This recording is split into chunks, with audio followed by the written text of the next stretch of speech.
एक दिन रावण लड़ते लड़ते प्यास से विचलित हो गया, बड़ी जोरों की प्यास रावण को लगी।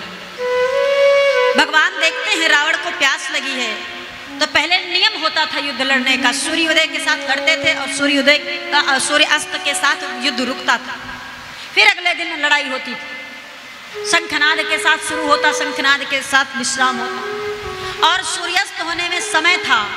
राम जी विचार किए ये प्यासा बहुत है, और प्यासे के साथ क्या युद्ध लड़े। राम जी ने क्या किया, अपने धनुष को नीचे रख दिए। जैसे ही धनुष को नीचे रख के रावण आया और उसने विचार किया, क्योंकि निहत्थे पर योद्धा कभी भी वार नहीं करते, और रावण भी योद्धा है, नीतिवान है, रणनीति को जानता है।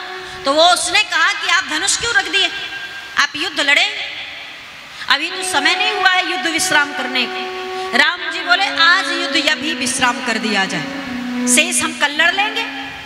रावण ने कहा कारण, भगवान ने कहा कारण एक ही है कि तुमको बहुत जोरों की प्यास लगी है, तुम्हें देखकर पता चल रहा है मुख उदास है, होठ सूख गए हैं, तुम जाओ कल फिर से लड़ लेंगे।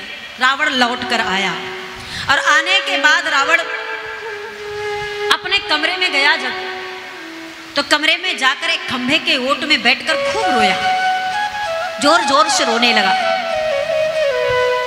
मंदोदरी जी को पता चला, दौड़कर आई रावण के पास, रावण से पूछती है रोने का कारण, आप रो क्यों रहे हो, आपका कुंभकर्ण जैसा भाई मरा तब आपकी आंखें नम नहीं हुई, मेघनाथ जैसा पुत्र मरा तब आपकी आंखों से आंसू नहीं आए, इतनी सारी हमारी सेना मर गई, हमारे प्रजा मर गई, हमारा परिकर मर गया, राक्षस मर गए, एक बार भी आप उफ तक नहीं किए, आखिर आज ऐसा क्या हुआ जो आप रो रहे हो, किस कारण से रो रहे हो।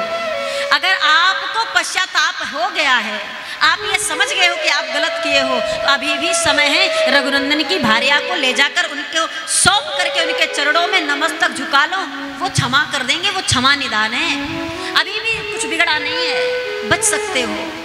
रावण ने कहा नहीं, हम इसलिए नहीं रो रहे कि हमारी प्रजा मारी गई, राक्षस मारे गए, मेघनाथ या कुंभकर्ण मारे गए, इसलिए नहीं रो रहे हैं, और इसलिए भी नहीं रो रहे कि कल मैं भी मारा जाऊंगा, उसका भी पश्चाताप बिल्कुल नहीं है। फिर रोने का कारण क्या है।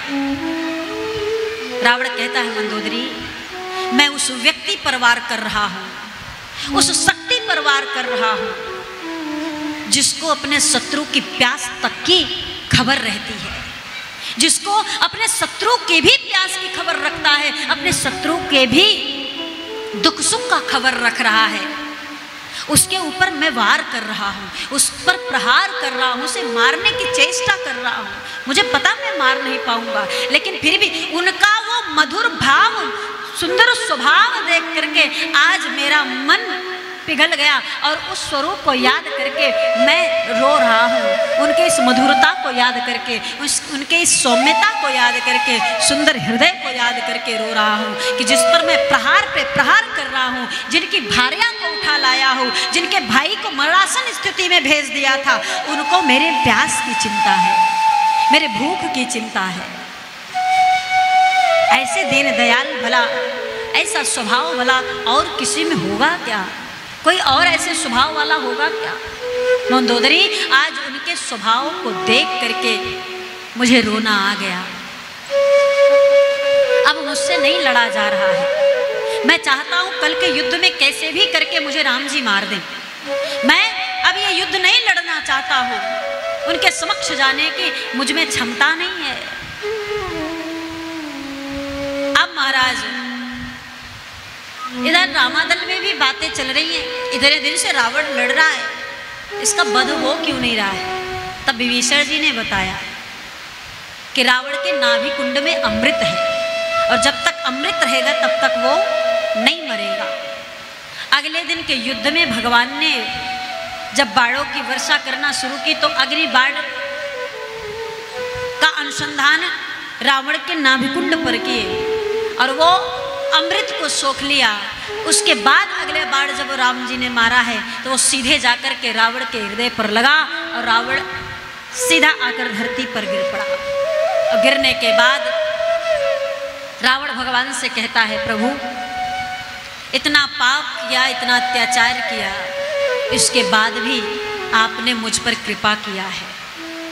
पापी को तारने का स्वभाव जो आपका है शायद ही किसी में होगा। ऐसी करुणामय दृष्टि किसी के पास नहीं है। इतना पाप करने के बाद भी आप मेरा कल्याण कर दिए।